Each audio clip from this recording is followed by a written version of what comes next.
La oración del huerto.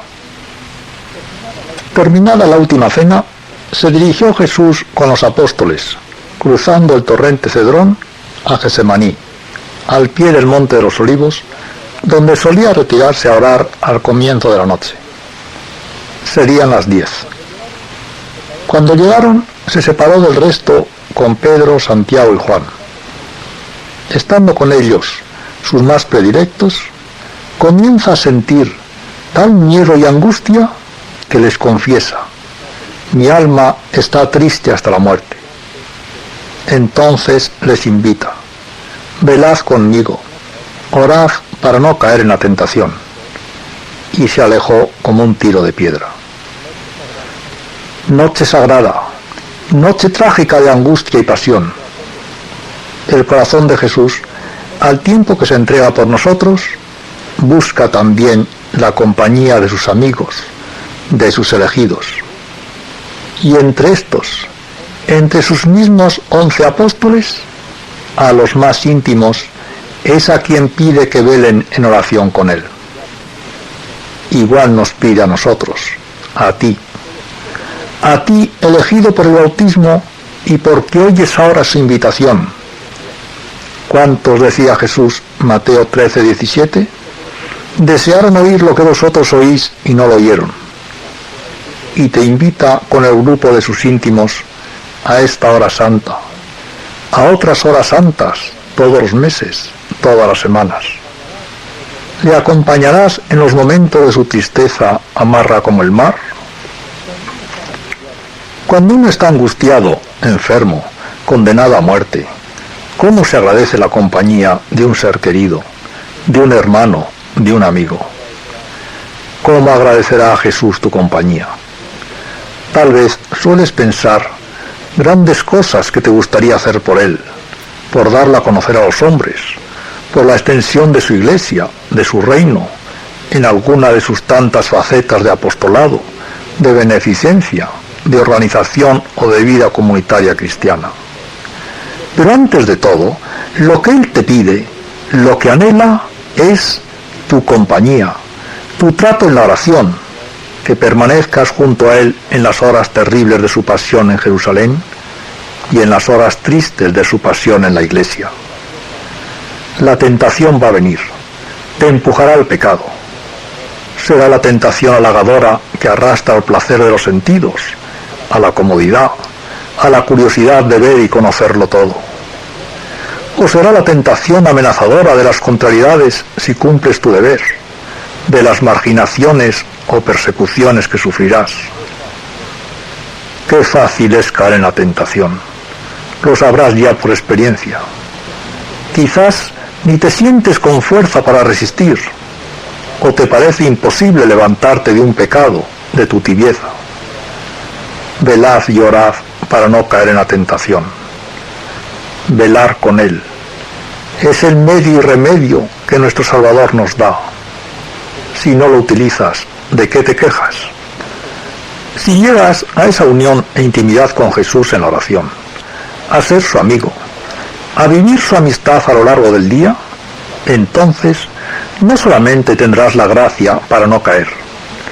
El corazón de Jesús dice más. La expresión exacta es: velad para que seáis en la tentación. Similar a la original del Padre Nuestro. No nos pongas en la tentación. Porque, es verdad, también los santos tendrán tentaciones, pero ordinariamente, a medida que se vive en un nivel más alto de unión con Dios, las tentaciones son menos y menos fuertes. Como al subir las altas montañas, notamos que el aire se va haciendo más puro y aumenta el sosiego. Bien vale renunciar a muchas cosas, aun únicamente por verse libre de las pegajosas tentaciones que tanto intranquilizan. Jesús solo se retira a orar. La oración en solitario es indispensable. De ella nos da admirable ejemplo, como numerosas veces aparece en el Evangelio. Para adelantar en la vida espiritual, no se puede reducir la oración a las plegarias comunitarias, según pretenden algunos. El Vaticano II lo formula con precisión. El cristiano, llamado a orar en común en la liturgia, debe también entrar en su cuarto para orar al Padre en secreto. Es la práctica secular de la Iglesia y de todas las comunidades religiosas. No cabe duda que todo ejemplo de oración de Jesús es modelo sin par para nosotros. Pero cuando alcanza el grado más subido es en la pasión. Vamos con él a meditar su ejemplo de oración en el huerto, a aprenderla y repetirla. Primero la postura. Se puso de rodillas, dice San Lucas. Rostro en tierra, puntualiza San Mateo. Y así, con la frente en el suelo ante el Padre, aunque era su hijo natural, comienza su oración. ¡Qué contraste con nosotros! ¿Cuál es nuestra reverencia ante Dios? Pobres gusanos, ¿qué digo gusanos? Reos culpables de tantas ingratitudes y pecados, y muchas veces ni se dobla la rodilla ante quien toda rodilla ha de doblarse, en los cielos, en la tierra y hasta en los infiernos, en frase enérgica de San Pablo. ¿Piensan esos tales que para ellos es una indignidad? Pues si no lo hacen en la tierra de grado, alguna vez lo harán por fuerza. Para rendir a Cristo Dios el tributo debido a adoración, expresamente señalado por la Escritura, la Iglesia determina las genuflexiones en la liturgia. Así, la ordenación general del misal ordena que durante la consagración se ha de permanecer de rodillas. Jesús, postrado de rodillas, comienza su oración. Al sentir tristeza de muerte y pavor ante los padecimientos que la aguardan, recurre a la oración. Antes de acompañarle nosotros a Él en su tristeza y angustia, veamos que es Él quien nos acompaña en la nuestra. Pues cuando sientas ese desgarrón de la tristeza porque has perdido o vas a perder algo querido, cuando el miedo te invada porque se te viene encima un mal inevitable, entonces no estás solo. Comienza tu oración con Jesús en el huerto, postrado de rodillas. Es la solución primordial, el remedio cristiano frente al sufrimiento y con preparación a él. Si alguna vez te sientes triste o angustiado, ¿qué te sentirás? No buscar o evadirte, sumergiéndote en distracciones, en placeres, tal vez pecaminosos, tal vez contrarios a tu regla de vida. Sublima tu sufrimiento, hazlo sagrado, mérito y redención, uniéndolo al de Jesús postrado de rodillas. Y para que Él esté entonces a tu lado, no dejes de estar tú antes, ahora, junto a Él. Contémplale derrumbado, miedoso, humillado como un pobre hombre. A tanto llega su amor por nosotros, para que le sintamos cercano, para que su ejemplo nos conforte y nos sea asequible. Basta, Señor y Dios mío, que tú, el verdadero y único superhombre, te olvides de tu condición de hijo natural de Dios y estés derrumbado por tierra. Señor Jesús, no soy digno que por mí te humilles hasta ese extremo, que solo el verte así me estremece.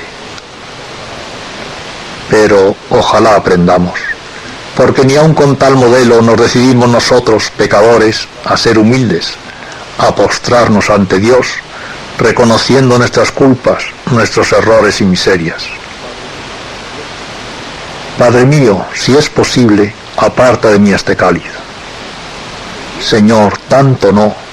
Llegas a pedir limosna, a pedir misericordia, porque tienes miedo, porque no quieres ser un héroe impasible, porque en todo, menos en el pecado, te haces semejante a nosotros para ser nuestro Salvador, para inspirarnos confianza.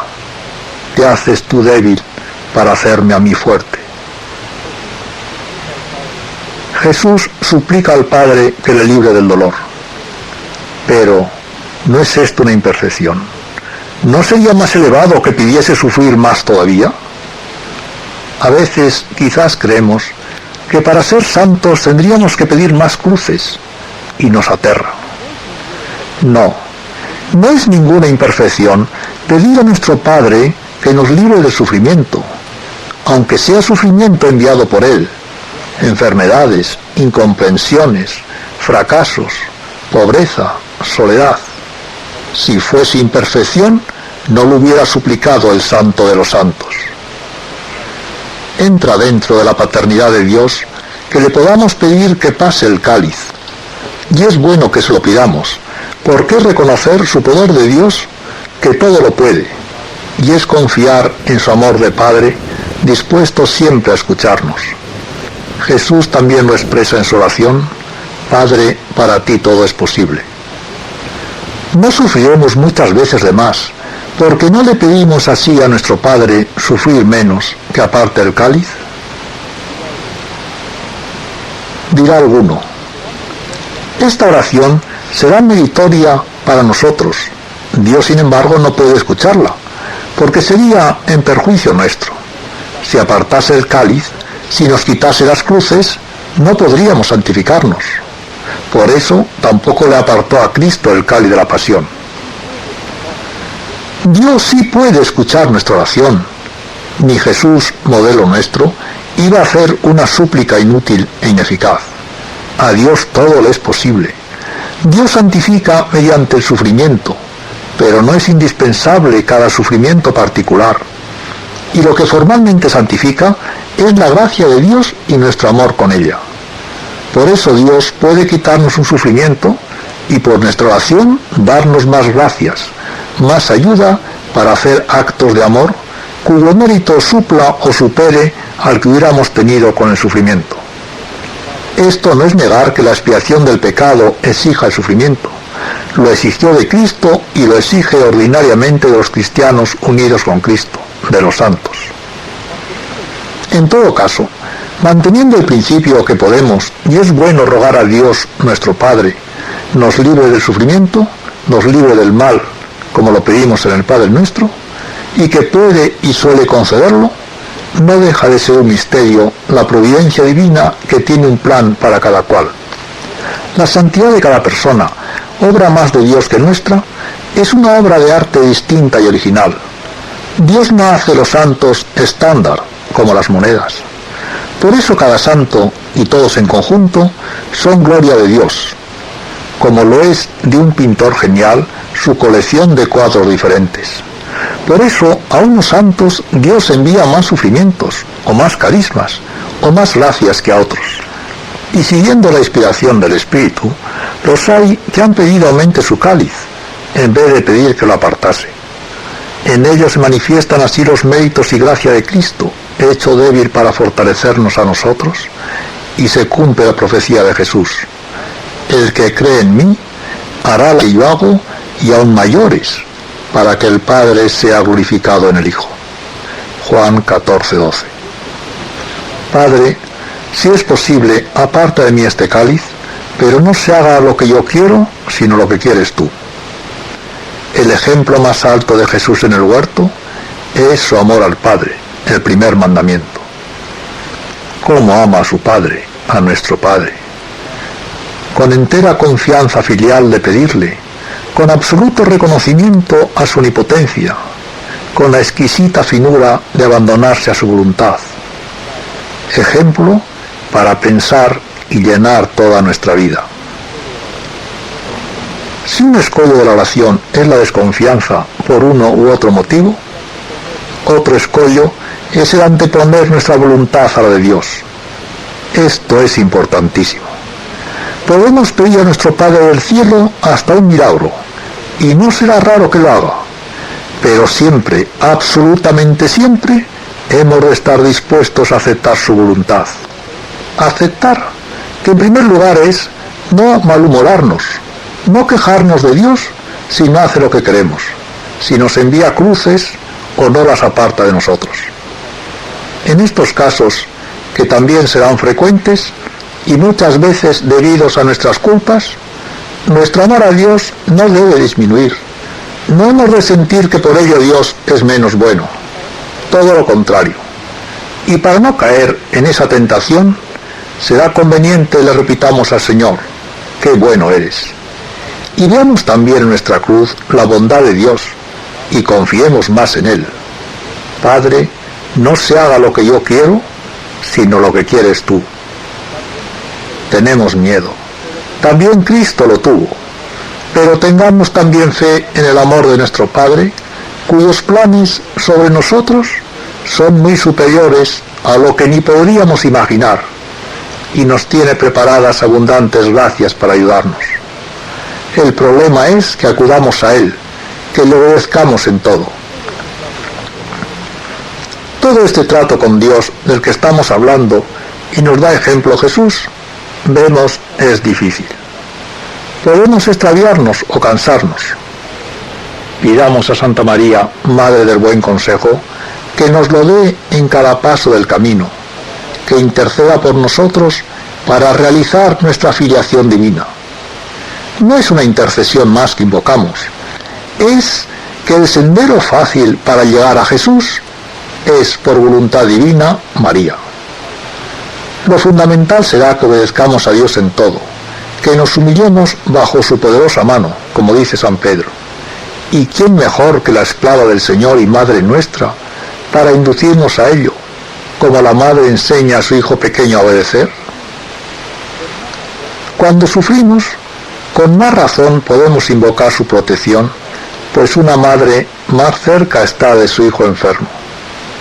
Solo porque esté Santa María más cerca de nosotros, merece la pena estar enfermos.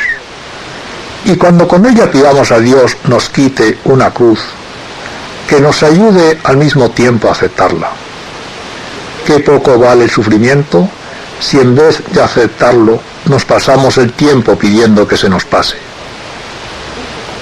Señor y Padre mío, tengo tan pocas fuerzas y tanto temor, que confiado en tu vía, te ruego por los méritos de Jesús y la intercesión de su Madre Inmaculada, pase de mí este cáliz. Pero mientras quieras que lo beba, lo acepto y te lo agradezco de todo corazón. Lo más importante, como lo más difícil y más meritorio, es aceptar el sufrimiento.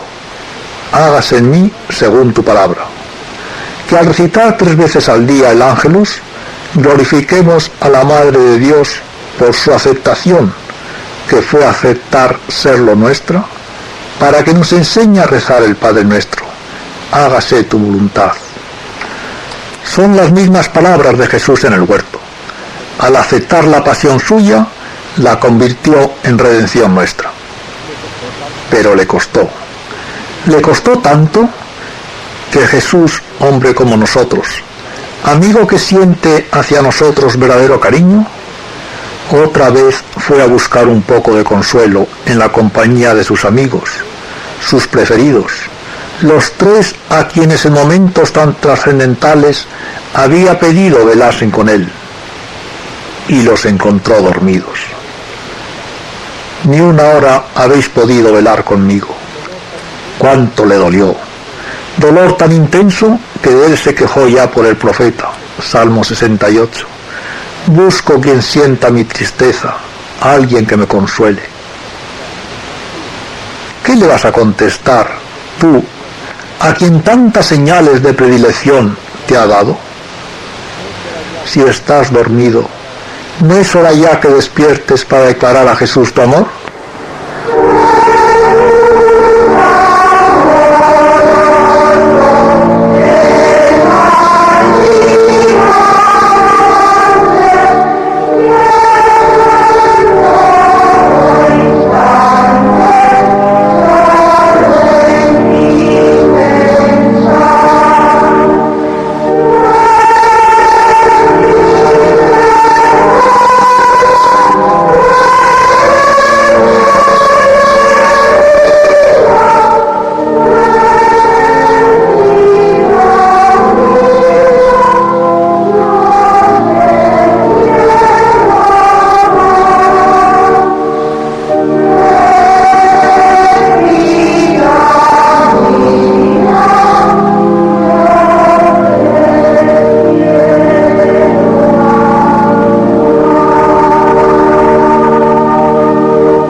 Los apóstoles estaban dormidos.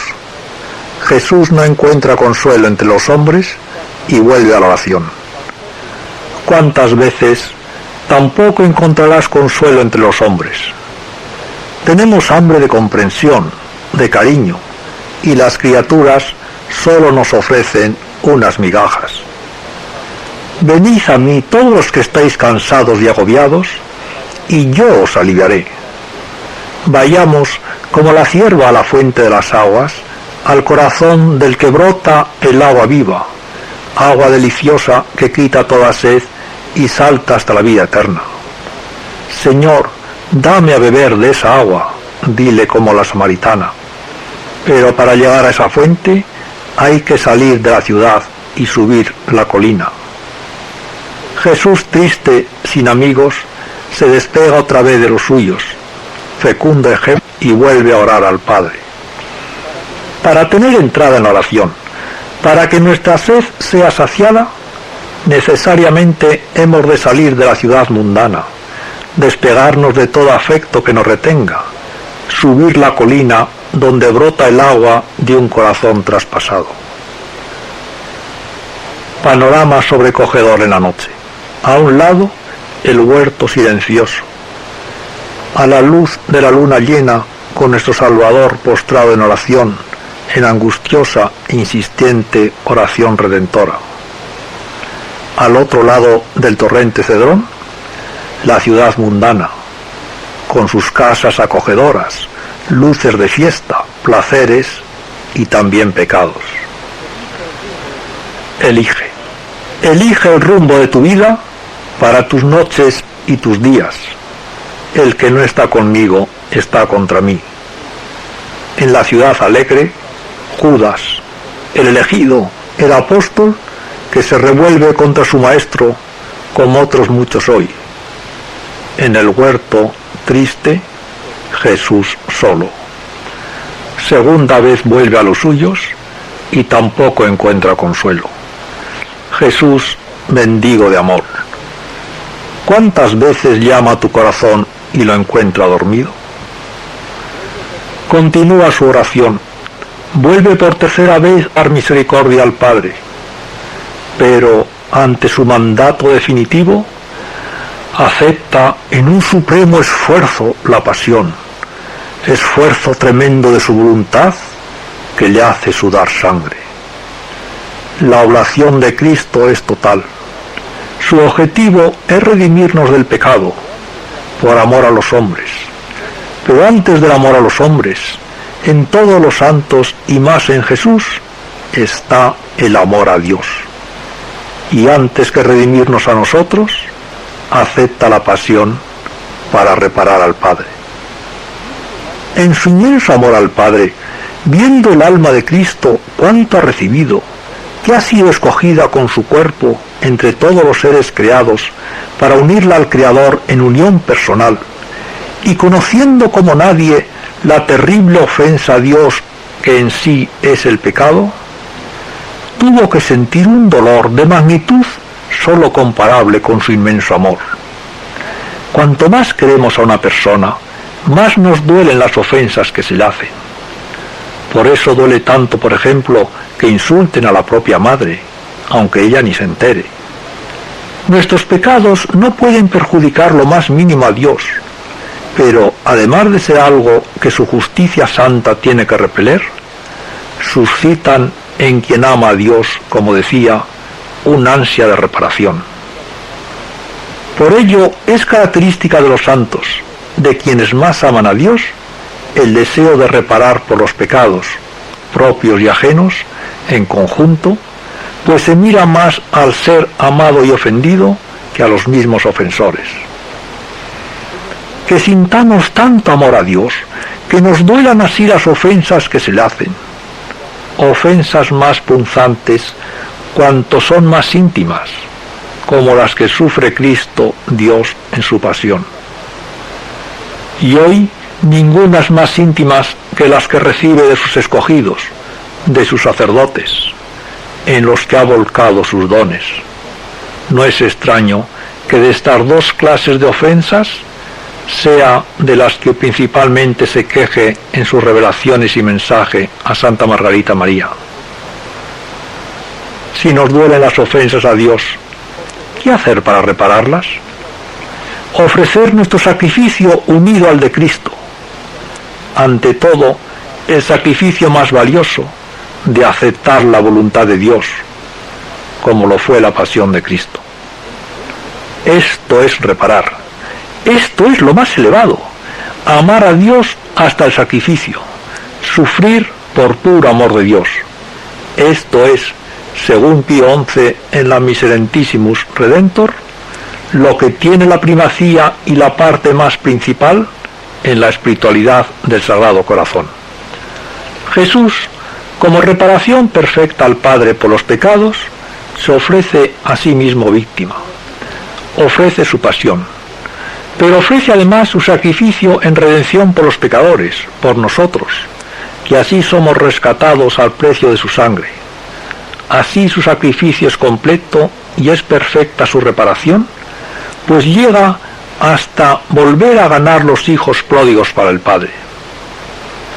Si esta es la reparación de Jesús al Padre, claro está que la nuestra no ha de ser otra cosa sino imitación de la suya, dirigida al Padre y al mismo Jesús, que es Dios. ¿Y dónde mejor ofrecérsela que en el huerto, consolándole en sus horas de agonía? Como le consoló el ángel. Pues dice la Miserentissimus Redentor, si sufrió por nuestros pecados previstos, también sin duda le consolaría el ver nuestras reparaciones futuras. Quizás el ángel se las presentó entonces. Nuestra reparación, como la de Cristo, será plena si nuestros sacrificios, nuestro esfuerzo e ideal se dirige también a la redención del mundo. Que en él reine Jesucristo para que los hombres se salven y entren en la casa del Padre para siempre jamás. La salvación y santificación de las almas ha de ser el fin principal al cual se dirijan en último término todos nuestros trabajos, nuestras obras de caridad y de misericordia, empezando por ser amables y buenos con los demás, pues hay personas espirituales y predicadores que después de mucho hablar de subidos temas ascéticos y místicos, les falta el escalón primero de la caridad fraterna. Llegamos así a nuestra más elevada actividad, uniéndonos a la grandiosa empresa reparadora y redentora, mayor no la hay. Y para ella, para toda nuestra vida, pidamos una vez más la protección de María Reparadora, la Virgen, Madre de Amor, que ante los padecimientos de aquí abajo y después, ella sea nuestro júbilo de pobres pecadores, que nunca se olvida de nosotros, que escucha las plegarias que hoy le imploramos con afán.